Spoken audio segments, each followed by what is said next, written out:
officially starting this serious interview. Let's Kate do it. Spencer. Let's do it. Sorry I Yay! started talking about food. No, we're happy to talk about food. And again, we're just this is cash. This is fun and cash Okay. and a party. This is what I really wanted it to be. So I started this whole kind of video interview series just 2 weeks ago at the start of the new year. Because for those that don't know me, I am Michelle Ward. I am the When I Grow Up coach. I'm at whenigrowupcoach.com. And I'm all about helping creative people discover the careers they think they can't have and then achieve them. So, what better way to kind of hone in on people in my network, my circle that are just doing these really like kick ass, cool jobs that I think a lot of grown ups will kind of discount, like, oh, you can't make a living doing this, that, and the other thing. And obviously, Miss Kate Spencer, you were one of the first people that popped into my head because you Yay. being like this VH1. Well, what's your official title in VH1? Because I know there are a lot of slashes and you do a lot of different things. I don't know what my official title is. Whenever I talk to my bosses, I'm like, you guys, I don't know what my official. I don't know. You're like writer, Um, producer, interviewer. I am. I do. It's actually pretty funny what my job is now because as you and I have talked, and when you've worked with me, we talked a lot about the idea of like the Renaissance person, Yes. and now that's like what my job is. Actually, it's kind of interesting. I was a senior editor at VH1, and then when I moved to LA, my job kind of switched a bit, and so now I write for their online properties, but I also produce content for for TV with VH1 News. So I'll like go and like interview a cast of a movie, and then I'll write the script for that, and then I'll help produce the piece, and then I also host and I'm like kind of a correspondent, so I do a lot of interviews on camera, and I host a daily web show on Spreecast, and I you can sometimes see me on VH1 interviewing people or being a talking head sometimes on some of their shows. So I kind of do like multiple things. Which is fantastic, and we'll get into I think the Renaissance Soli stuff a little bit later because I definitely want your take on that and that for anyone that's not familiar with that concept. There's a great book called The Renaissance Soul, and the tagline is life designed for people with too many passions to pick just one. And I know I'm a Renaissance soul. About 98% of my clients are Renaissance souls, and it's something that in this day and age, I think people think we're flaky and we have ADD and we just like can't stick to one thing. When in actuality, if we were back with Michelangelo, it would be something really celebrated, and it's just Yeah. not anymore. Um, but the worst thing you could do as a Renaissance soul is deny yourself your Renaissance soulness, because if you're just stuck doing one thing forever and ever, then that's just like bad news bears. My nightmare. Yep. So there has to be a way, and I work with my clients on this, and we'll definitely get to talking about this, but like a way for you to kind of learn what your own Renaissance soulness is and what it needs and how it likes to work. And I find that that differs from person to person. And Yeah. then make sure your head doesn't explode. That's always a challenge. Um, so give us, I love that you don't have a title at VH1. You're just kind of be I where think it's they. produced. Yeah, I think it's produced. Like if I gave you a business card, I think it says I'm a producer, but I just do lots of different stuff. Yeah, love it. It's all over the place. Love it. Could you take us back a little bit to like I don't know, school age Kate, as to like what you wanted to be when you grew up, or kind of how you saw things working at this point in your life, and kind of Yeah. how you got to VH1 to begin with here in New York? School age like 21 or like Yeah, 12.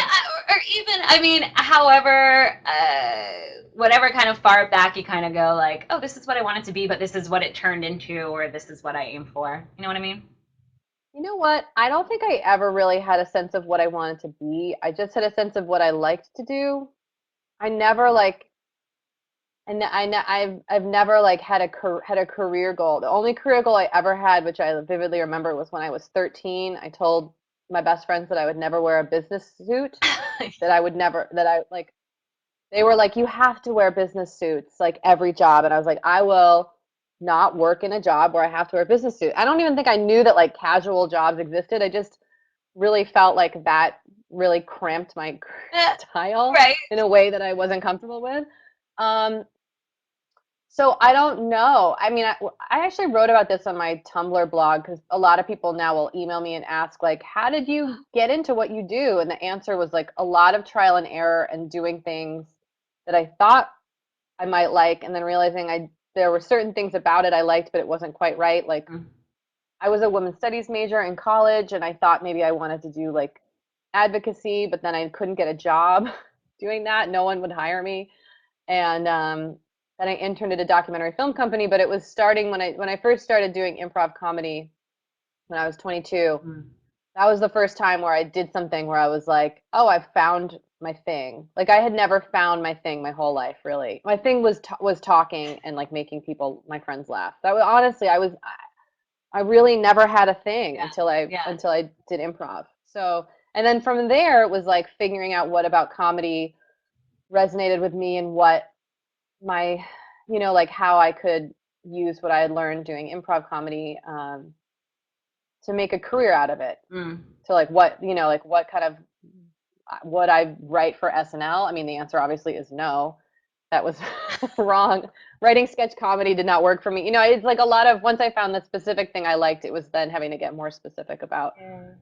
what I liked. But it is. And that was basically just blogging Okay. about pop culture. Okay.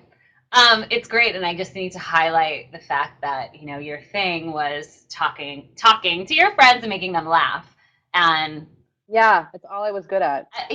but it's not nothing to be discounted. I mean, I hear it all the time too, like, No. oh, my thing is baking cookies, or like, oh, my thing is shopping at vintage clothing stores and putting together a great outfit, like, and the way that it's said and kind of the tone sometimes equates to, oh, but that's not important, or like, oh, but I can't do anything with that, oh, but Right. that's not a career, when in actuality it is, as long as you, I feel like, as long as you kind of keep an open mind as to what that could be. um, so I love that you knew, Yeah, I totes. writing sketches wasn't your thing. So, okay, no, being a writer for Saturday Night Live, but what else could you do with it? Oh, blogging, you tried and took a real shine to. Yeah, just what's so funny? I think that oftentimes people don't think the things that come easiest to them are what they could do with their career. I feel like we always think like finding our passion has to be hard. Yes. Like it's got to be the thing that's a challenge. And it's very easy for me and organic for me to like to be on the internet was always felt comfortable. And I started blogging in like 2003, but I've always been on the internet. Like I met this is getting off track, but like I've always been very comfortable with social interaction on the internet, and like I was in chat rooms when I was 16 and I met my favorite band online and then I met them in person. Like I've always been an early adopter when it comes to the internet. And so it took me a while to realize like, oh, this thing that comes naturally to me is all like maybe I could do this for a living instead of it having to be like a hard, miserable experience. So yeah. Amen and hallelujah. And Oh my, sometimes it's all, it's like I wanna bold that. Everyone, that's a tweetable right there. It hey. and I think we do convince ourselves that things have to be hard and they have to be a challenge and everything has to be hard work. And I think it's especially true of a creative career, because that's what everyone tells you. Like, are you sure you want to be an actor? That's a really hard life. If I had, a nickel for Yeah. every time, that's a really hard life. So you're told over and over what a hard life it is, and so you just must think like, oh, in order to make this happen, it has to be some tumultuous experience. When really, it doesn't have to be. We don't have to prescribe to that. Doesn't always have to be. It doesn't have to That's be. right. Like it can be I mean, that's not to say everything. It's also easy and like there's still hard work and it's still challenging. But I just think the idea that I was like trying to write sketch comedy and I hated it. And I was like, why do I hate this? This is what I'm supposed to do. And then I was ignoring the thing that just came naturally to me as something that I could also do. So I love it. Big stars highlighting bold around that. And I liked how you also kind of took a step back and realized like, oh, I've been on the internet forever. I've been on these chat rooms forever. I'm like, Yeah. I know my way around the internet. So internet plus talking plus making people laugh equals whatever is out there waiting for me. But if I just Here it kind is. of, right, here it is. So when you started blogging, am I right that you said you started blogging in 2003? Yeah, I think it was 2003. I mean, yeah, I'm publicly blogging like at a website, like a my friend made me a typepad website. Okay. And so I think it was 2003, maybe it was 2004. Okay. What somewhere, I I don't mean, remember, like but early on, really, somewhere early in the thousands. what were you talking about? Do you remember what that blog was? Yeah, I mean it's like changed shape over time, but it was a lot of like just like rambling about The Bachelor, like rambling about celebrity. It was that was a time when like Paris Hilton and Lindsay Lohan and like Nicole Richie were very talked about, and so I would write about them. A lot of it's really mean and like snarky, which I don't like to. That's not how I like to write now. But it was like I went back and read some of the stuff I wrote recently, and I was like, God, like it was just awful. Like it was just so mean. It wasn't even funny, but um, a lot of just like weird, stupid stuff. But I did enjoy in particular writing about celebrities and pop culture and entertainment and stuff like that, which is what I do now. Yes, so I love it. So not necessarily your same tone, but you also No. didn't deny yourself the fact that you love pop culture, you liked writing about these celebrities and kind of commenting on it, and you weren't putting that out of your head as like not being serious enough or you can't do anything with that. No, and it was also a time I think when the internet, like when Gawker was exploding, it became a little bit more Mm-hmm.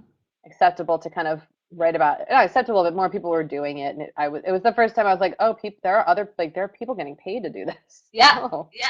Like, what a oh yeah, dream. sign me up for that.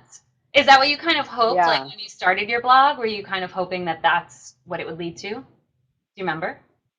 No, I was in such a place in my life. I just wanted to do comedy, and I just want like really thought I could do, like I just love doing improv, and I think also I was in a space, for I keep saying comedy and improv, but I am a performer at the Upright Citizens Brigade, and that's where I started, and that's a theater in New York and LA, and um, I actually my focus at the time was so much just like getting on stage at UCB.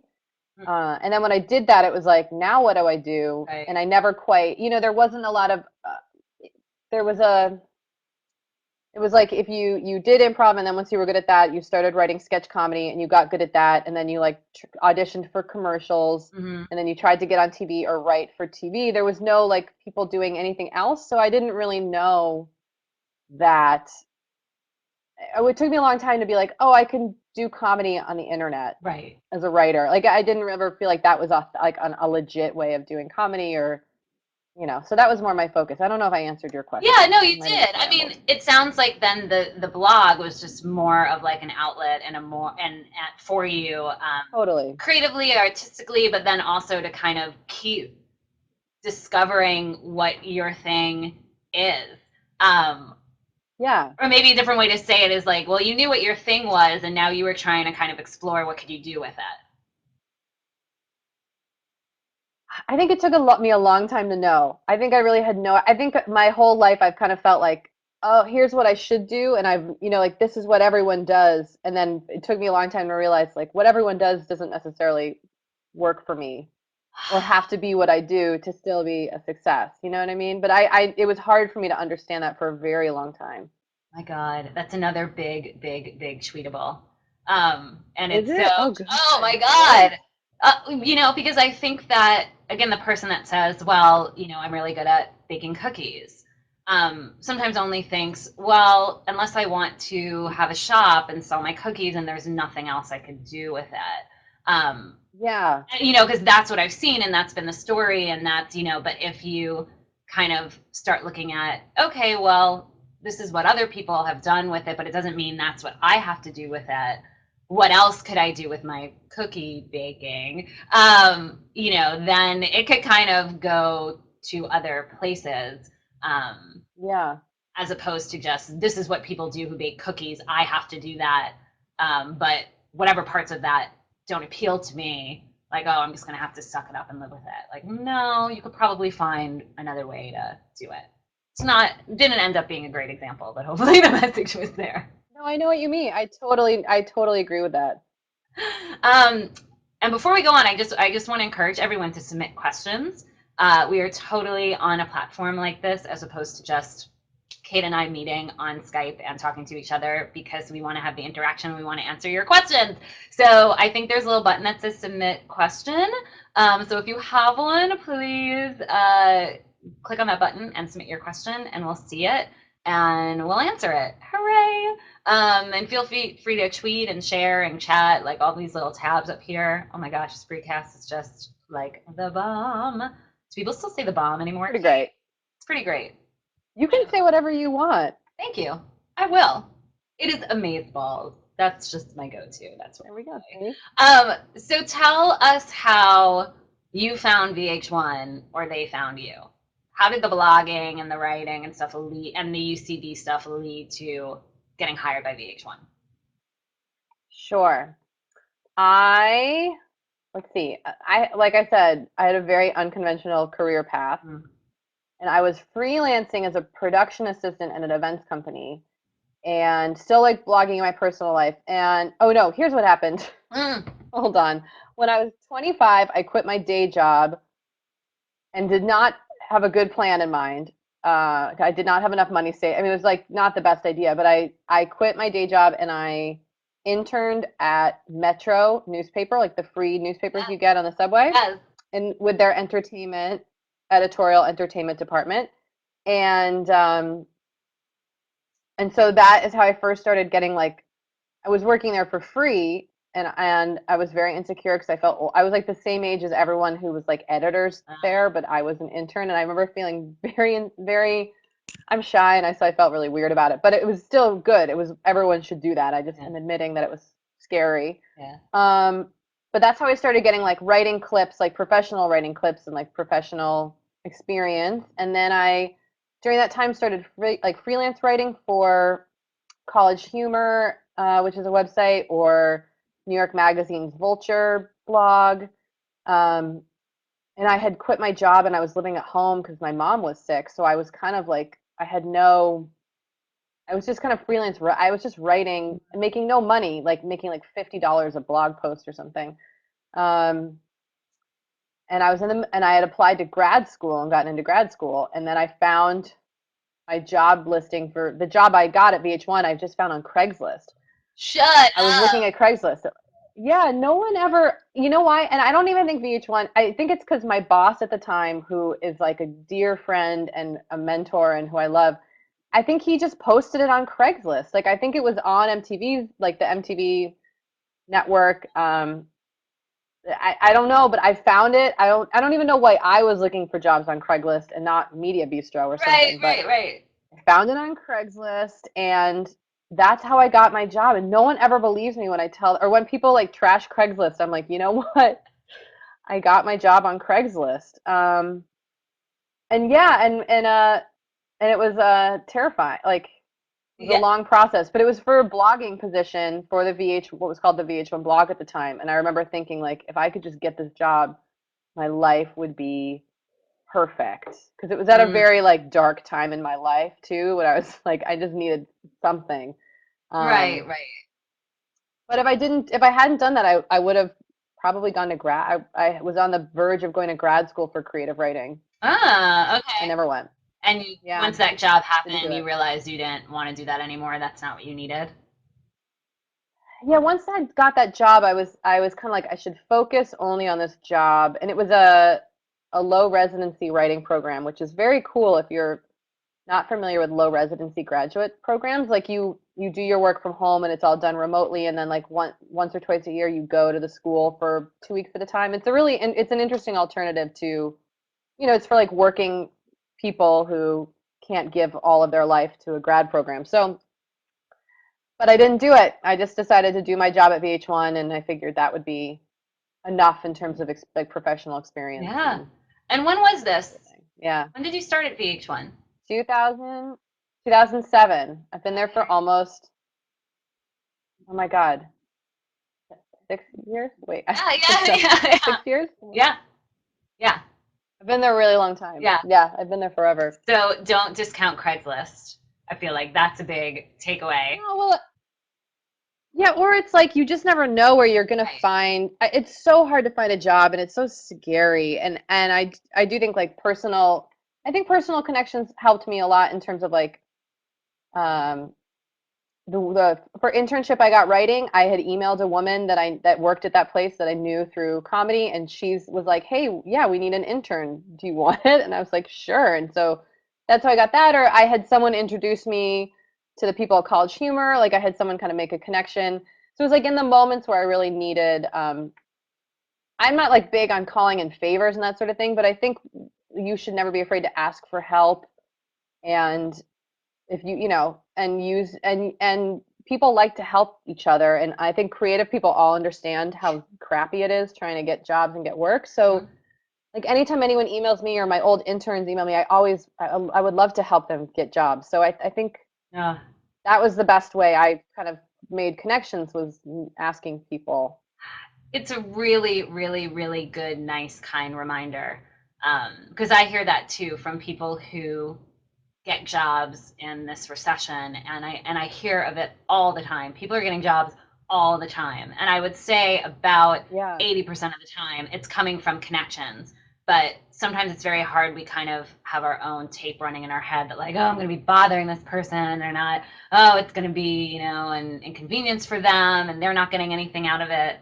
But I feel like they just need to hear exactly what you said, which is, we're all in this together. And for someone that you know and believe in and know is going to be do a good job and make you look good, yeah, why wouldn't you want to get that person in front of whoever it is that that could help them and help them with that connection and get that yeah. job?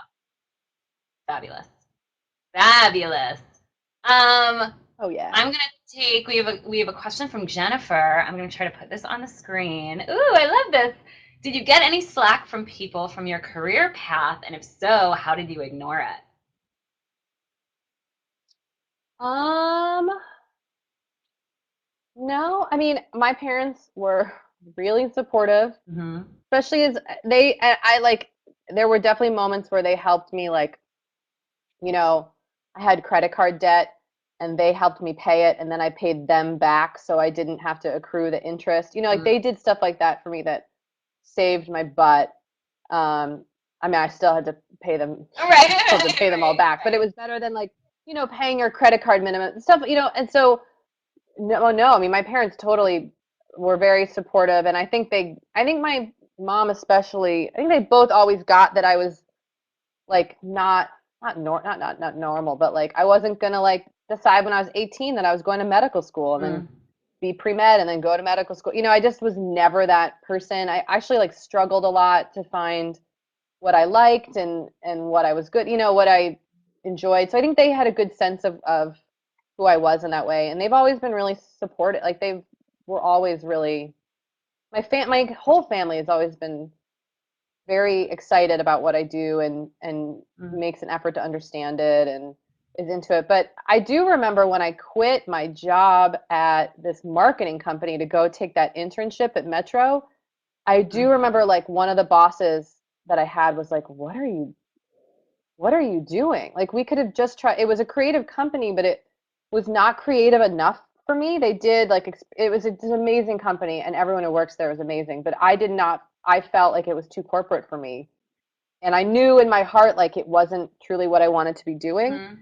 And they were like, we could have made you a creative assistant or worked with their creative directors, and I think it was hard for them to understand why, like what the hell I was doing. Right. But you know what, but though people are really weird. People have a lot of comments, and I think when you don't follow a normal career trajectory, it makes other people Yeah, uncomfortable. yeah, yeah. And like, I don't know if it makes them uncomfortable because they don't understand you or because it makes them question what they're doing, or I don't know, but like anytime I would have like small talk with people at weddings, and I would, or if you don't have your life, if you don't have like a regular job when you're a certain, I'd go to weddings and I'd be like, I do improv comedy and I work at a day job. And other people were like, well, I'm, marketing director, blah blah blah. Right. Not that there's anything wrong with that, but I always like people just never knew how to respond to what I was doing. Mhm. People like from other elements of my life, like people I went to college with, or so I don't know if it's slack. And how did you ignore it? Well, I would be miserable doing any like I felt okay because I was happy doing what I was doing. But it can be really hard when you're like in your mid to late 20s and you're at a day job that doesn't make a lot of money and you're trying to pursue your creative thing on the side and your peers that you like graduated college with are all like buying apartments in Tribeca. I mean, you Right, know, right, there it right. can be really hard to feel good about what you're doing sometimes. I don't know. Yeah. It can just suck like that. Yeah, yeah, and I hear that, and Jennifer, you're not alone. I started calling the question like, "So, what do you do, or what are you up to, or whatever," just the dreaded Oh, question, because I'd have so many clients come oh, to me and be like, "What do I say when someone asks me what I do?" Especially when there's a day job and a creative thing they're pursuing, and it's really tough because I think that we automatically kind of go to the place that it's going to make us sound impressive, make us feel like we're yes. impressing someone. But when you're a creative person like us and you're not, maybe you are, working on Wall Street, but what you want to be doing is doing your improv comedy or writing for SNL. Like, say I'm working on Wall Street, there's something that just makes us feel icky about that. Um, so it ends up being really difficult to kind of have those two sides of you kind of fighting, being like, I want to tell them about the novel that I'm writing or about, this cool, Yeah. like, I'm writing this column for Vulture, which is, I read it all the time, New York Magazine, but oh, well, I don't really make my money with that. So am I allowed to say that that's what it is? And it can make us all kind of go crazy. Um, but I love that. Yeah. Yeah. Yeah. But I love that I piece. had a thought. Yes. Oh no, and I forget what I was gonna say. And you had just brought up something and I was like, oh yes, that reminds me of something. I'll think of it. Okay. I think I don't remember what I was gonna say. Well, that's okay. But it's just good to know that there's that solidarity there, and I love the fact that you just weren't afraid to be like, yeah, I do improv comedy and I do some freelance writing, and like that's what I'm doing. Um, People also like don't understand. Like I had so many. I've still people are like, so you do stand up comedy? Like I think right, sometimes you right. people just don't know, and so it can help to kind of explain, explain what stuff is because not everything that like are these like weird creative things are not weird, but you know what I mean. They're not in everybody's like Mm-hmm. wheelhouse. They don't quite understand. So it takes sometimes you have to do a little explaining and Yes. Mm. that sort of I thing. love that perspective too. If we kind of see it as like it takes the onus off of us to be impressive or to say something that's gonna, Yeah. I don't know, make us look this certain way, and instead to kind of be a bit more honest and almost like teach, for lack of a better word, someone else, this is what we could do. This is what we could do now. And I get this now too when people say, what do you do? And I say, I'm a life coach, or I'm a creative career coach, or I'm the When I Grow Up coach, whatever I kind of say. I have gotten a lot of like, oh, you make money from that? Like, oh, your husband Ugh. must be really rich. Like, no, Right, no, right. no, no, no. None of the above. So it's hard because sometimes I know I'm going to get into a situation where like they might not get it, they might not understand it. I'm going to have to explain it. They might look down their noses at it. But a lot of the times, I don't know, I end up kind of pleasantly surprised with the reaction I get Yeah, from someone and how cool they think it is and blah blah blah. So you kind of surprise yourself it too. is cool. It is cool. What we're doing Yeah, is really it's cool. cool. And I'm hoping that like this generation that's, in high school and college now and kind of growing up with the internet forever, I have a feeling it's going to be a very different way of kind of growing up than our I think generation so. and older people than us. Because I don't know, it's more of a norm and for us and like the generation above us and our families and who don't get it. Just was not the norm. It was just not what you Yeah. did. Yeah, Not what you did at all. I think you're right. Yeah, I think you're right. And you had to make I don't know. I mean I would be Laura, what am I trying to say? whatever. I'm done. You've said everything I agree with. Okay, good. We'll just keep talking and talking and cover our bases, Okay, actually. I'm losing my words. Perfect, perfect. I want to encourage more questions. We don't have any more questions in the queue. So I want to jump in, Kate, and talk to you about that Renaissance Soul piece because Oh, we need to talk sure. about it. So give everyone kind of a landscape too as to like the other things that you do when you're not at VH1. Sure. Well, I feel like I'm the kind of person who will have some sort of thing happen, and then I'm like when my mom had terminal cancer, and while she was sick, I was like, oh, I need to become a social worker and do something that has more meaning in life and affect people. And I got social worker school applications, and I was like, this is what I should be doing. And then in the process, I was like, what am I doing? Like this is not like social workers are an amazing asset to our society, but I don't have to be one to Right. still Right. make a difference or change things. I kind of I have those big moments where I'm like, everything I'm doing is the wrong thing. Um, but what else do I do? Well, as I mentioned, I do improv at Mm. UCB. Um, and I haven't been doing as much improv now that I am a mother and all that stuff. But for a long time, in addition to performing every week, at Upright Citizens Brigade, I was also in their touring company and a teacher. So that was kind of actually how I supplemented my income for a long time. Hmm. Is teaching, or just added to my income was teaching improv at UCB and touring around the country with them on weekends and stuff, performing in shows. Mm. But I now host a monthly show with my husband at Upright Citizens Brigade called Shut Up, I Hate You, which is like a pop culture politics panel show. We have like guests every month, and if you're in LA, you should totally come see it. Yay. But it's really fun, and it kind of plays into what I like. And then I got certified as a yoga teacher about 3 years ago, and that kind of played into my like I need to be a social worker moment in my life, which was like everything I'm doing is has serves no greater purpose. Like writing about celebrities. I had a bit of a crisis, Uh-huh. but I love yoga, and yoga has been a very important part of my life. And so I got certified, and I taught a little bit, but I also realized like I think yoga is more of a thing that I want to like continue to do my whole life, and like I always have the tools to do it and to understand it, but I don't necessarily think I need to be a yoga teacher full time because it requires so much of, it requires you to give so much of yourself to really pursue that. And I have so many amazing friends who have like made that their lives and their careers, but I wasn't in a place to like totally switch my focus. So that's just kind of been more of a like a uber hobby. Yes. And then I'm working on a novel that I've been working on for 100 years, and it's changed. I mean, I'm always working on a book. The book has changed completely, but what I've learned in working on it, what I've like kind of come to learn is like that's okay. You know what I mean? That's Yes. okay. Yes. I'm just plodding away, writing a book, and I keep changing it. I'll get 60 pages in or something, and then I'm like, this is a terrible idea. I'm gonna start something else. Ah.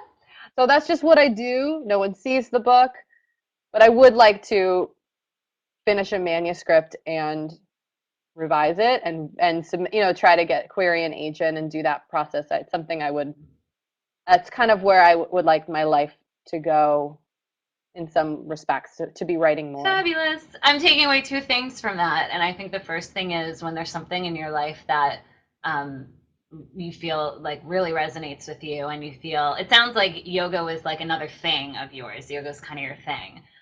Yeah, It I doesn't love it it. doesn't necessarily mean it has to become your career. It doesn't mean it has to become something you're making Yes. money from. And even going through yoga teacher training, I've heard kind of people that have done that and sort of know I don't want to teach. I just want to use this to deepen my own practice. Um, Yep, and I think that, totally. and that's something to really just like highlight too, that just because you love something, or you feel that something's your thing doesn't mean that automatically you need to put the wheels in motion that it's your career.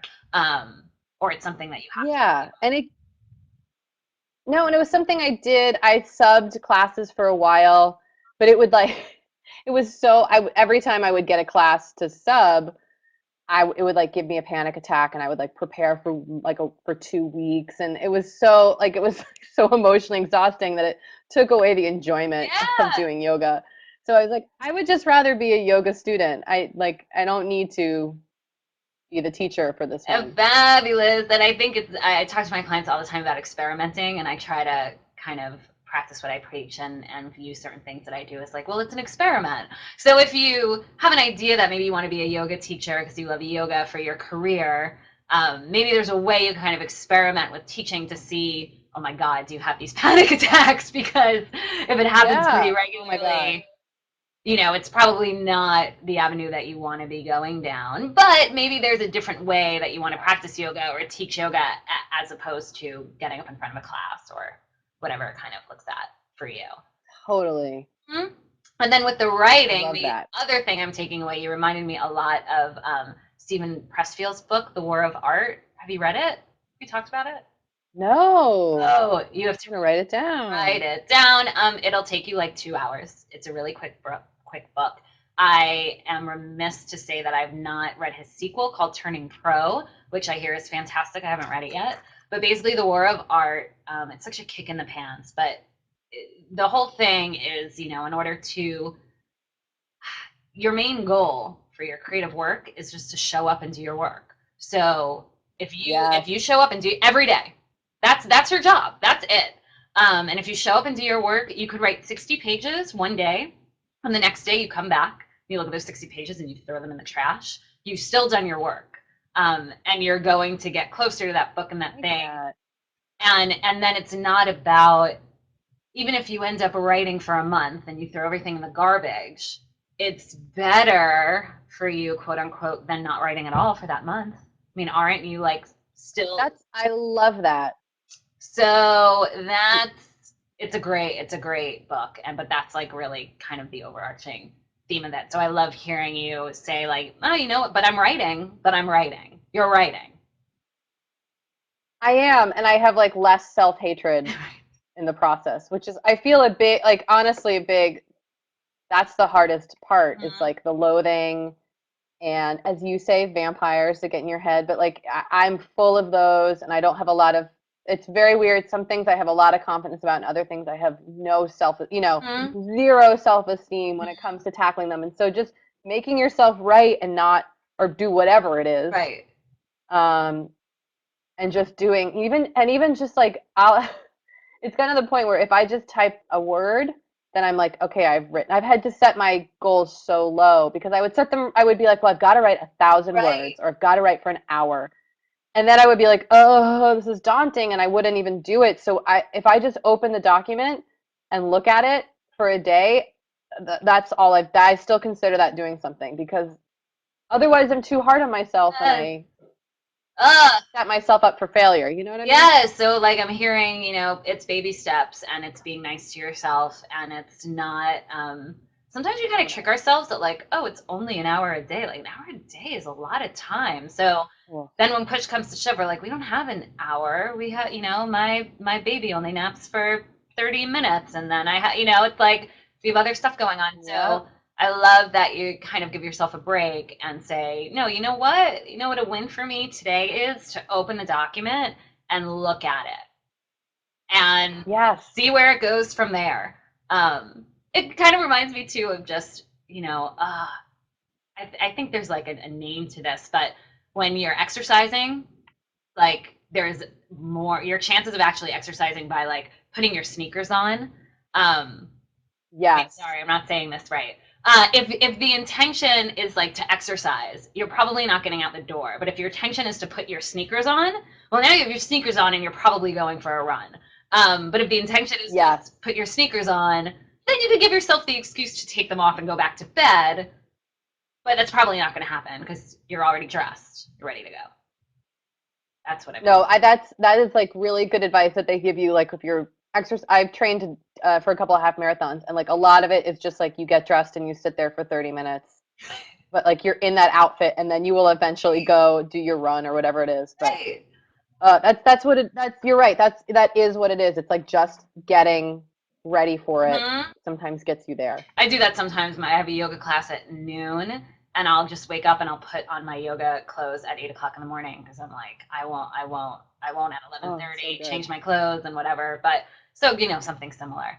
We have more questions I want to put Hmm. on the screen. The first is from Miss Sarah, who's fabulous. Wait, now it's not putting on the screen. Oh wait, here we go. On high comment. Okay, when you were doing your blog, did you make money from the blog, or was it purely a personal thing for you?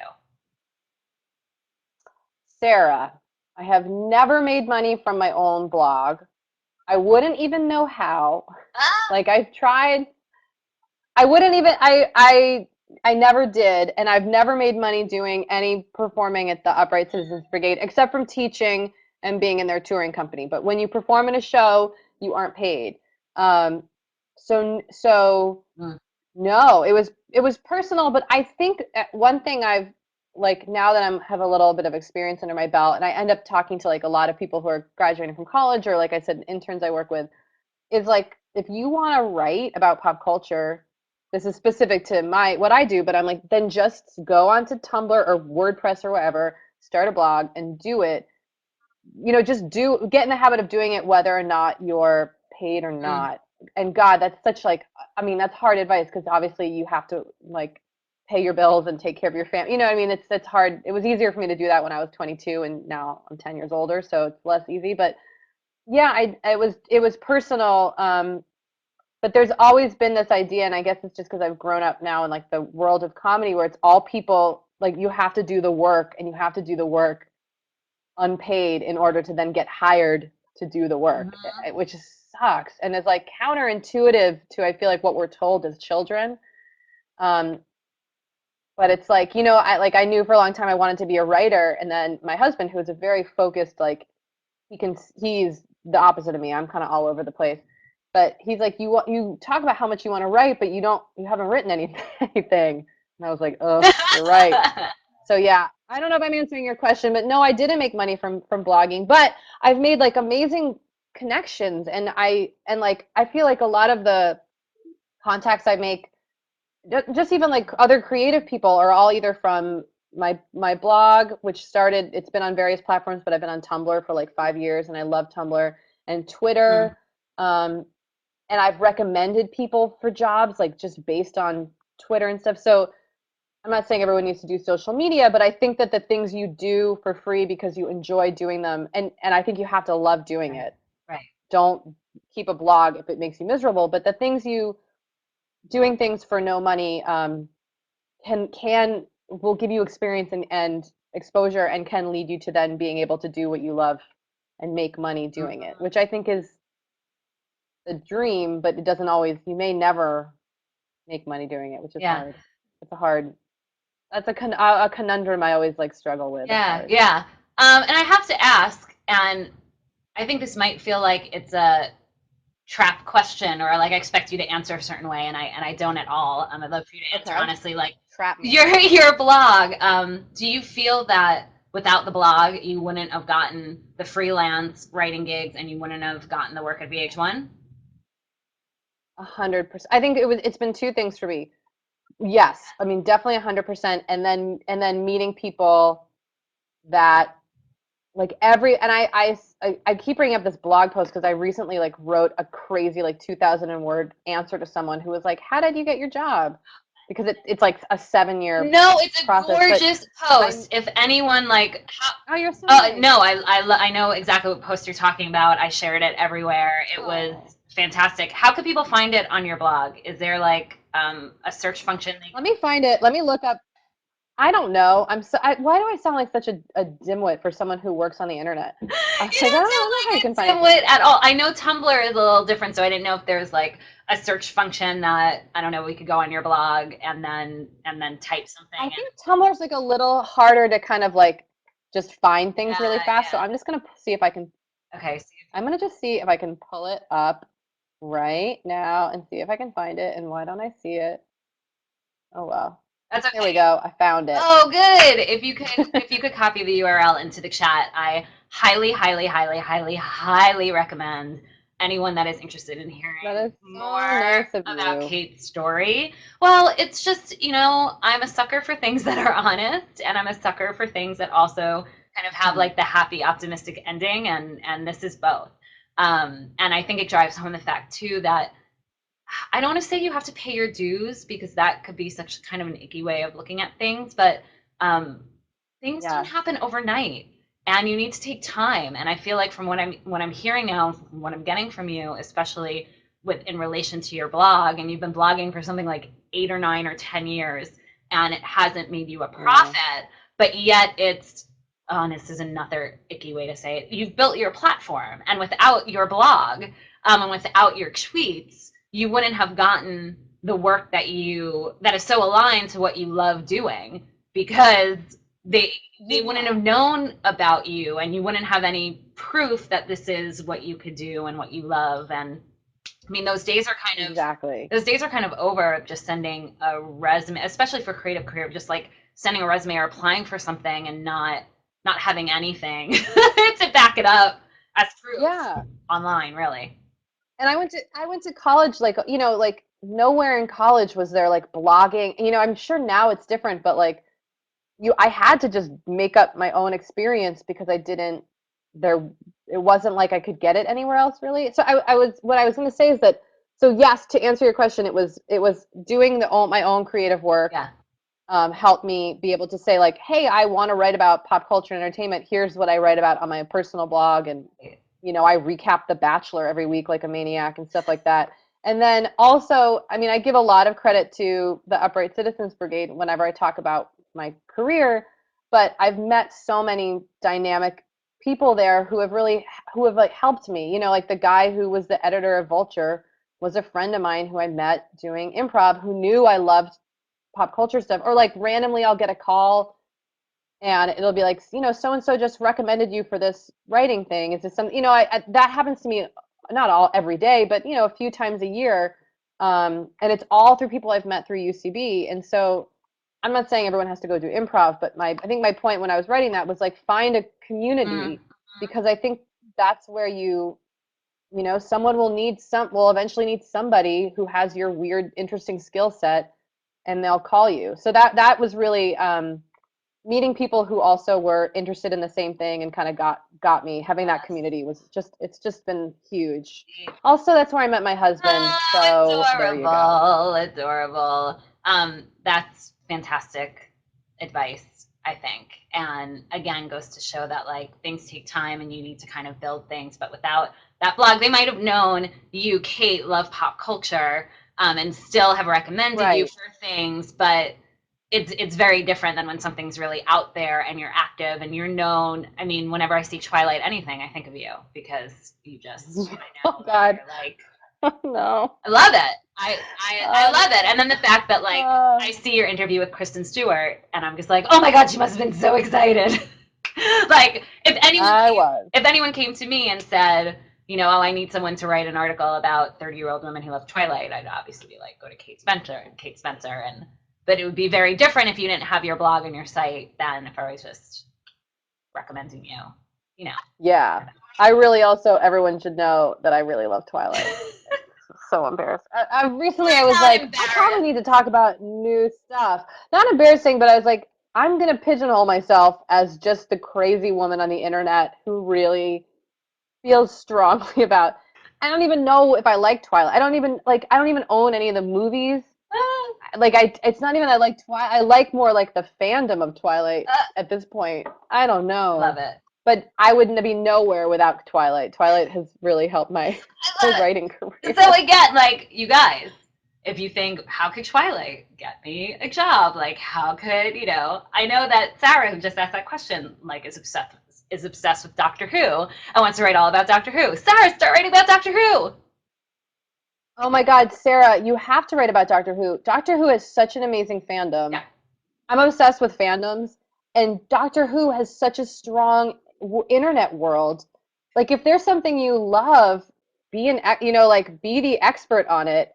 I just like stumbled into Twilight, and then at work I was like, I'm gonna just write about this Twilight thing, and everyone at my work has always been very supportive, and And that's how I suddenly became really into Twilight. And then the more I wrote about it, the more I met other Twilight people. And Yeah. but I do think like you could then get hired to be like if you recap Doctor Who on your personal blog Mm. and become someone who's known for Doctor Who and you live tweet Doctor Who and that's like you want to write about it, then someone might hire you to do that. And then you might say like you might be hired to write about something else. You won't always be the Doctor Who person, but boy, that Matt Smith too is a fine thing. He's so cute. Could be your Love job. him. He's so sweet. Sarah, it could be your job to Yeah, watch you could Doctor interview Who. him. Seriously, it can be. I mean, I will say this that I've met a lot of women. I've met two different kinds of women through Twilight. I mean, many women in the world of Twilight, but one are women who started fan blogs or different kinds of fan blogs about Twilight or about the actors or whatever, and and almost all of them have now turned it into, even if it's not their professional career, though a lot of them have. Um, they now have these amazing relationships with film studios, and they are now running other kinds of blogs about other movies that they like. They're like book to movies or just like kind of YA books. Right. And they kind of have revolutionized how these movie studios treat fan sites and stuff, but they do amazing work. And so I've seen them like, and also same with like people who write Twilight fan fiction, a lot of them are now pursuing writing as a career or publishing books, getting book deals or doing ebooks. So I do think like the thing you love that's just fun for you to love can really, help eventually become a bigger part of your life. And I find that so inspiring. I love them. Yay, I do too. And now we have a slew of questions, and we have about 7 minutes left. Oh boy. I'm gonna. Okay. We might not get to all the questions, you guys, but thank you for asking all of the questions. I think that this is an Thanks. Makes me important. feel good. This is an important question. Another one from Jennifer. Um, I feel like such a tiny A minnow. minnow since there are so many people out there now. It makes me overwhelmed. I like what I did till I found out how many people were doing it. Better any advice? And I totally relate. I mean, I know that there are a lot of people with Story of Tumblr my life. blogs talking about pop culture.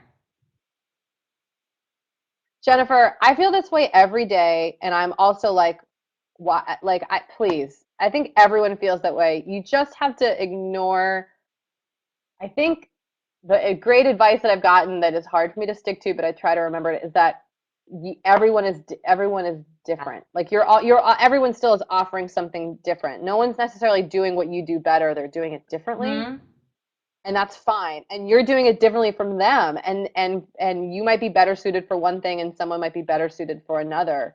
Um, I feel like it can be very overwhelming and it can be really discouraging, but just keep on finding what makes you, specifically you, like so excited and just focus on that. Mm. I have a friend named Chris Gethard who has been doing a public access TV show for like over a year now, and it started as a live show, and he's a great comedian. He's like written a book and he's done all this stuff, but he really has found like he loves the weird, interesting, like the weirdos, the people who identify as losers or dorks or whatever. And he's made this whole show around that feeling.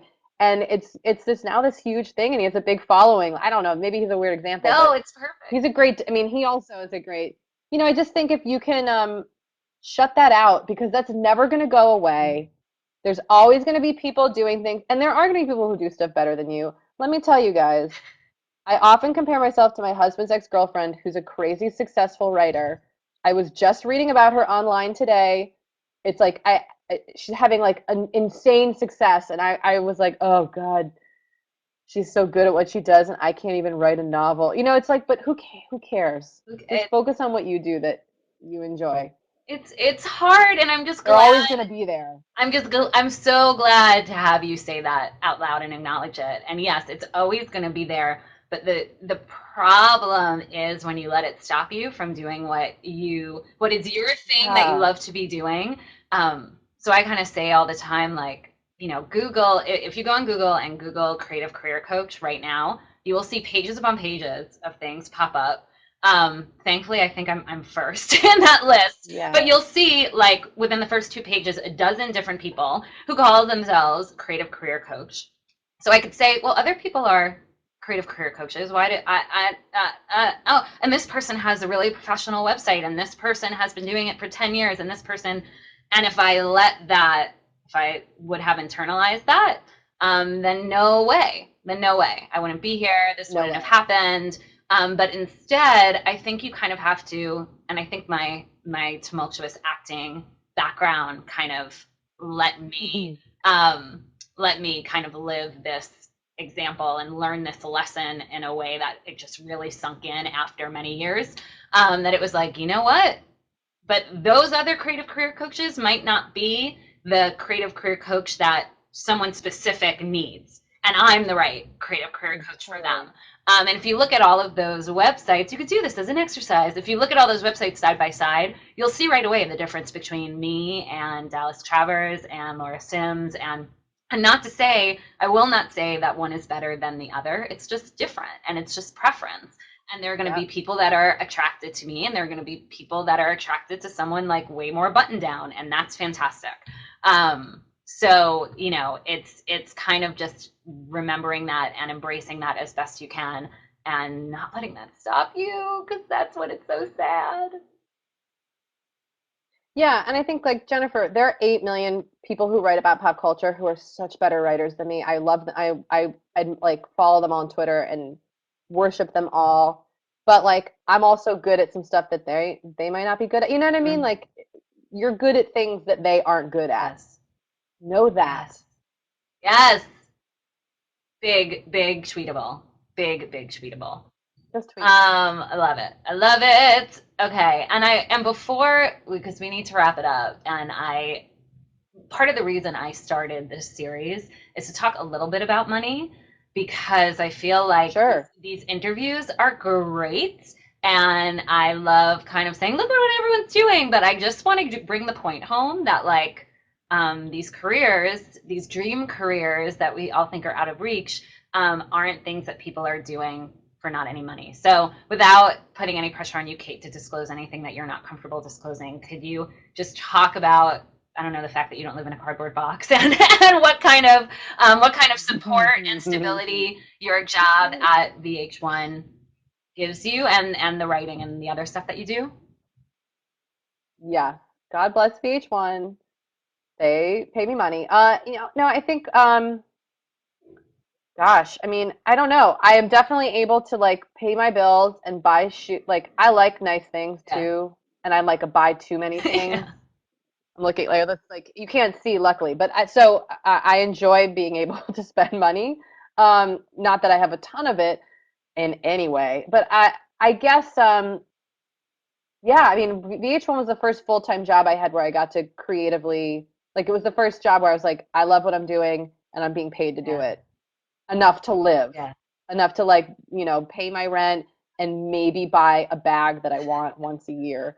Um, and that is a very freeing feeling. I do think like I think with creative jobs, my husband is a TV writer, and so we both, like, and his writing partner is a writer, so I hear about it, and I have friends who are freelance writers and this sort of, and I think creative jobs are a more unconventional way to have a stable financial life, and that can be really challenging. So whatever way you can to bring stability to your life, I am not good at this, but my husband is very good at like using mint.com Oh, to good. budget us and manage our money. Like that. I think you have to find, or if you want to freelance, like finding a way to really organize it and stay on top of getting paid because it can be a weird way to make money. It's not conventional. It's not like how I saw my dad, Right. Right.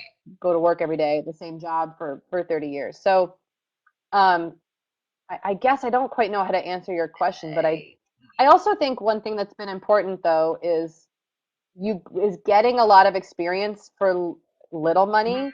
allows you to then hopefully apply for the jobs where you would make more money. And then once you've been doing something for a while, like knowing your value Yes. so that you feel confident demanding what you deserve to be paid, Mm. which is like a nightmare for me. I'm terrified of that. But I do think, I feel really lucky that I work for a place that like gets creative people and everyone is creative and they um Mm. kind of have an understanding of what my value is. Yeah. So VH1's they're a great company to work for, and I have great bosses and No, that's that. And you would say this it's a even good if team. I don't know, we does that answer? weren't recording or saying this publicly. I I know would. you I say this really privately like, too. no, I would. I mean, it's been a really good positive work experience, which is hard to come by. And I trust me, I've had some like awful work experiences in my life, so I feel good about saying that it's been a great experience for me. But I don't know if that totally answers your No, it question. does, Um, I think then it just really brings home the point again that things don't happen overnight.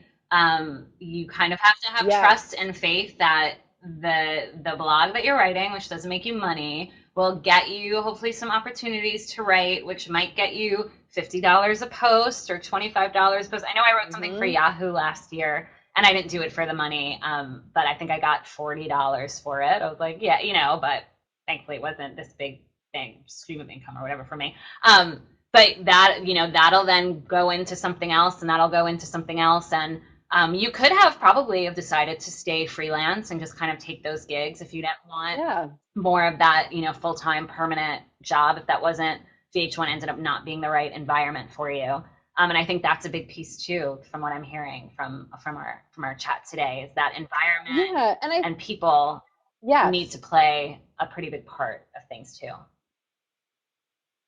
I think so. And I think too, like it does, I work for VH1, which is a big company and part of Viacom and everything. And it is still like a huge company where like it takes a while to get promoted or Right.